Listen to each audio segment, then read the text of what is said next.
হযরত শাহজালাল আন্তর্জাতিক বিমানবন্দরে আগুনের পর আমদানি কার্গো কমপ্লেক্স নিয়ে ঘোর সংকটে বেসামরিক বিমান চলাচল কর্তৃপক্ষ। ঠিকাদারদের সঙ্গে হাজার কোটি টাকার বিরোধে চালু করতে পারছে না নতুন কার্গো ভবন। ভেতরে নষ্ট হচ্ছে যন্ত্রপাতি।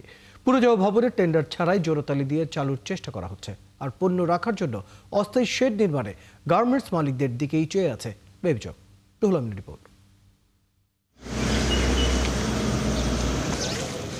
ঢাকা বিমানবন্দরে আমদানি কার্গো ভিলেজে ভয়াবহ আগুনের মাস পেরিয়েছে, কিন্তু আমদানি পণ্য খালাসের যে সংকট তা কাটেনি।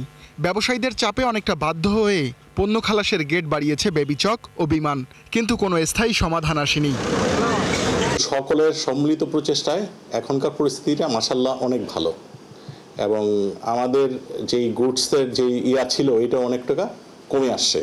আমাদের এখানে মাল খুঁজে পাওয়া যায় না বা এই ধরনের পরিস্থিতি উন্নত হওয়ার জন্য আমরা বিজিএমইর একটা চাচ্ছি ওখানে, যে একটা আমাদের অফিস থাকবে যেখান থেকে আমাদের এক্সপোর্টারদের গুডসগুলো দ্রুত ডেলিভারি দিতে পারে, সেখানে আমাদের পিপলও কিছু বসে আমাদের সাথে কাজ করবে, এরকম আমরা একটা প্রস্তাবনা রাখছি।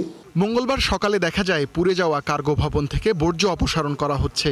স্তূপ করে রাখা হয়েছে নতুন রড। এরই মধ্যে ভবনটি পরীক্ষা করেছেন প্রকৌশল বিশ্ববিদ্যালয় বুয়েটের বিশেষজ্ঞ দল। এরপর শুরু হয় সংস্কার কাজ।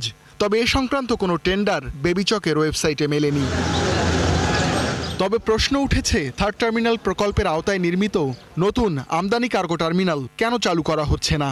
কর্মকর্তারা জানান, আধুনিক বিশ্বের আদলে তৈরি এই কমপ্লেক্স গত বছরই ব্যবহার উপযোগী হয়, কিন্তু তা বেবিচকের কাছে হস্তান্তর করেনি নির্মাণকারী ঠিকাদারদের কনসোর্টিয়াম এডিসি। থার্ড টার্মিনালে অতিরিক্ত 1000 কোটি টাকা ব্যয় দাবি করেছে কোম্পানিগুলো। জানিয়ে বাণিজ্য মন্ত্রণালয় সহ সরকারের বিভিন্ন দপ্তরে চিঠি দিয়েছে জাপান সহ একাধিক দূতাবাস। শেষে বিরোধ গড়িয়েছে আদালতে। যে স্ট্রাকচারটা যেভাবে করা হয়েছে, আমরা যে আকারের কার্গোগুলি আমদানিকারকরা করে থাকেন, সেই আকারের কার্গোগুলি ওখানে আসলে রাখা সম্ভব নয়। এত সুন্দর একটা ইম্পোর্ট কার্গো তৈরি করে রেডি আছে, সেই কার্গোটা কোন ইশারায় যে এখনো চালু হচ্ছে না, কেন চালু হচ্ছে না, এটা এই বাস্তবতা আমরা আসলে খুঁজে পাচ্ছি না। আগুনে পুড়ে যায় আমদানি কার্গো কমপ্লেক্সের অস্থায়ী শেড, ফলে উন্মুক্ত স্থানে পণ্য রাখতে হচ্ছিল। এ অবস্থায় নিজেদের অর্থে 1 মাসের জন্য 2টি শেড তৈরি করে দেয় শিল্প মালিকদের 2 সংগঠন বিজিএমইএ ও বিকেএমইএ। তবে সেই সময় শেষ হতে চললেও অস্থায়ী শেড নির্মাণের কোনো উদ্যোগ নেই বেবিচক ও বিমানের। টেম্পোরারি শেড ক্রিয়েট করে দিয়েছে, এটা কিন্তু 30 দিনের জন্য ছিল। এখন কিন্তু এই শেডটা খুলে ফেলতে হবে। তো সেটা যদি খুলে ফেলি তাহলে এই মালগুলো এখন কোথায় যাবে? বিমানে যে কার্গোটা রিসিভিং হয়, কারণ বিমান is the cargo handling agent, যখন রিসিভিং হয় সেটার কোনো রিসিভিংয়ের কোনো সিস্টেম নাই। ক্লিয়ার? আপনি যে কোনো একটা জিনিসের সিস্টেম থাকতে হবে, first in first out, last in first out. অভিযোগ উঠেছে, সরকারি প্রক্রিয়া মেনে কার্গো ভিলেজ সংস্কারে বিমান মন্ত্রণালয় ও বেবিচকের মধ্যে টানাপোড়েন চলছে।